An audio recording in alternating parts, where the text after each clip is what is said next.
While some have already maxed out their characters after the new expansion for Diablo 4, others are meticulously brooding their way inch by inch through hardcore mode, the most unforgiving game mode to date. This is the first character I made after the release, which in turn makes me a highly qualified expert on the subject of how to build, what to play and how to play it.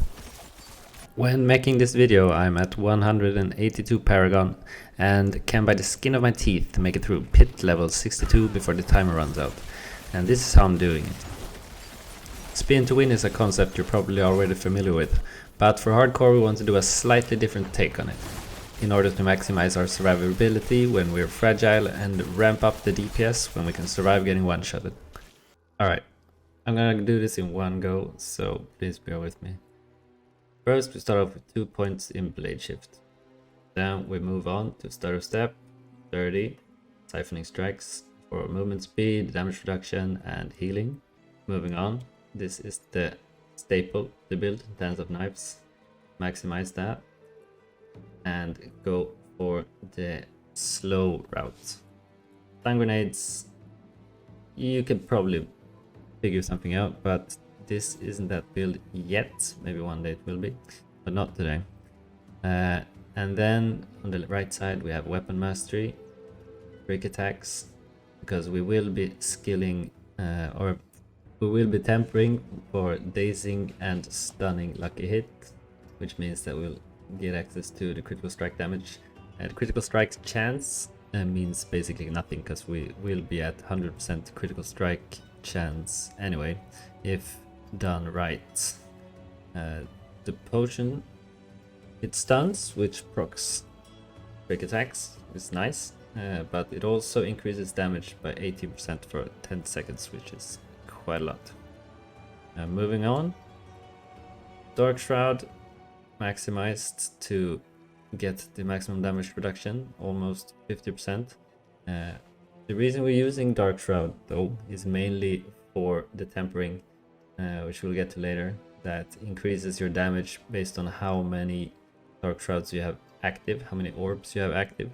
It is the highest damage increase you can get from one tempering, as far as I know. Then we have concealment. Now this is what makes the build pop. You cast concealment and then you get this little bad boy. When you break concealment by casting Dance of Knives, you get 100% critical strike and make enemies vulnerable for the entire duration of the spin, not just for 6 seconds.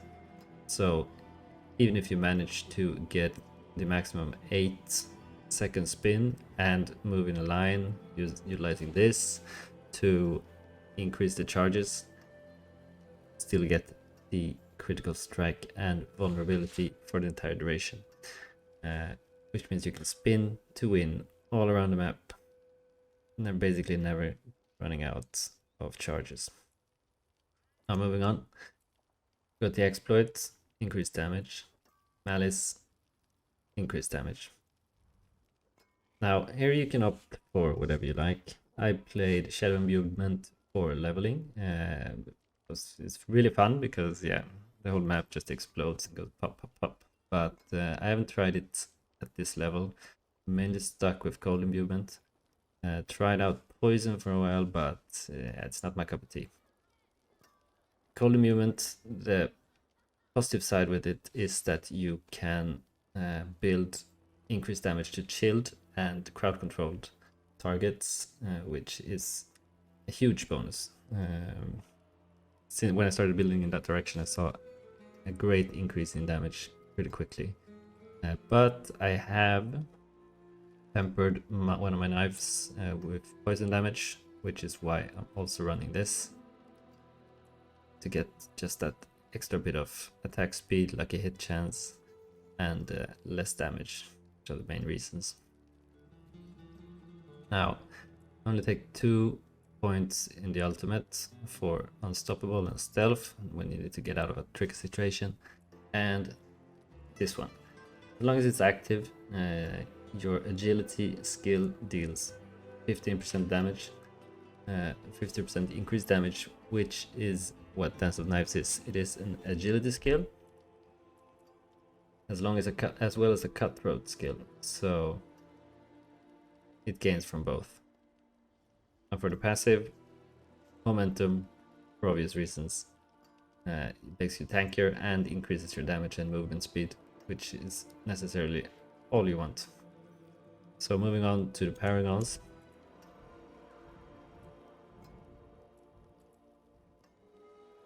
Opting the route for pure damage here, as I've scaled back on my defensive abilities. Here I choose versatility glyph to increase the magic, because here we have 2 juicy damage increasers, which makes them really pop.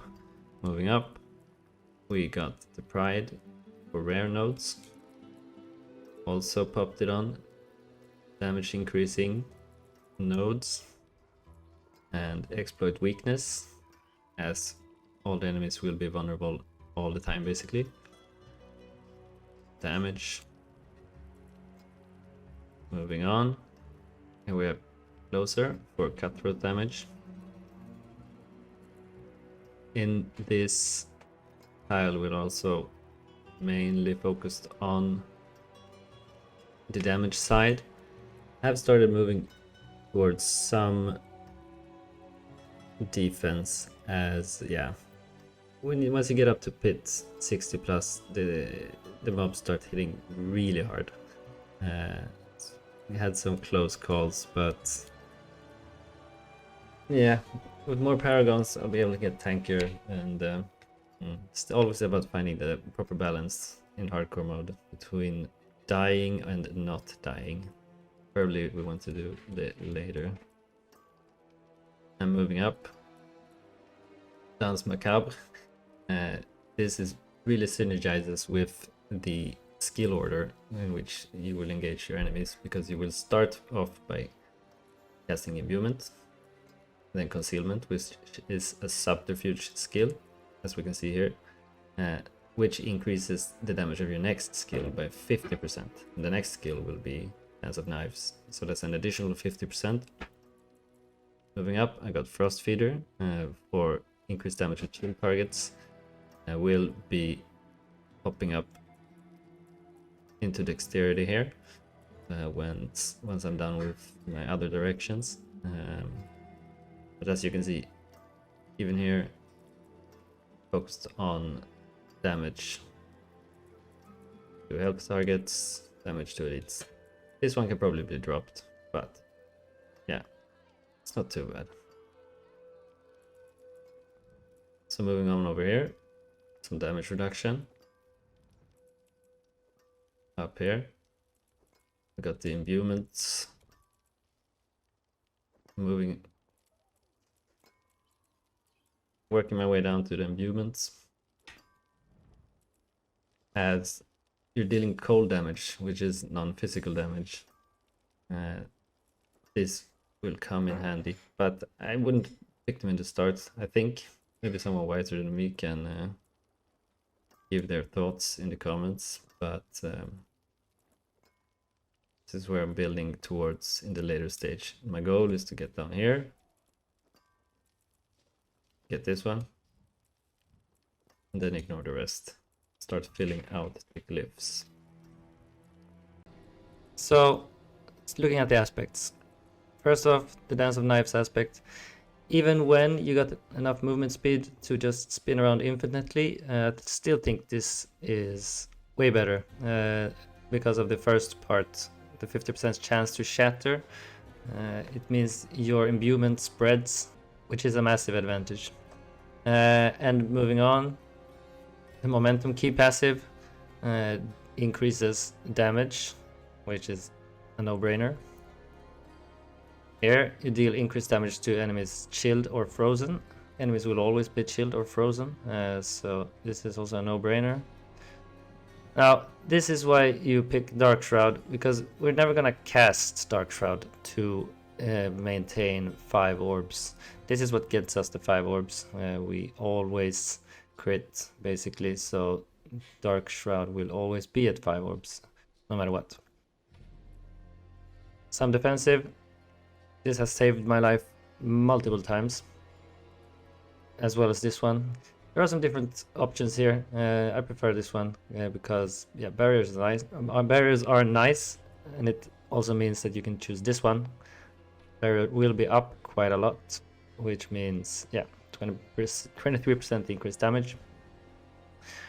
Unique. This will probably be swapped out. There are no uniques that I find good enough to keep permanently, except for this knife, which is a really good one. It increases your attack speed and has the weapon mastery, which is it's a good skill. I got really bad luck with the masterwork here, but I'm gonna try again some other time. And lastly, this one. It's a synergy aspect. When you use an agility skill, it reduces the cooldown on your next subterfuge skill.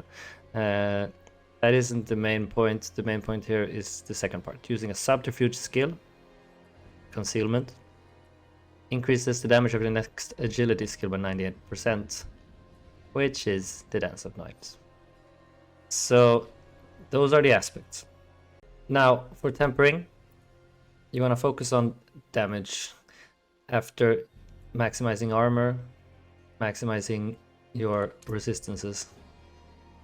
I got way too much, but I am gearing up for moving over to Torment 4, which will decrease the resistances by a further 25%, as well as the armor by 250. So I will be behind once I do that. But looking at the tempering, we want Dark Shroud Shadow damage. That is the highest damage you can get from one tempering, since we'll always be at 5. You can take the number here, 36.3%, and times 5 to get the real number. Also poison damage, just to utilize the poison perks that I showed earlier in the skills. Here, also Dark Shroud Shadow and Cold Imbuement, so you'll never run out of charges. And here, Dark Shroud Shadow, as well as lowering subterfuge cooldown, because you want to make sure that the cooldown is always ready for concealment when you stop spinning. Maximum life, because why not?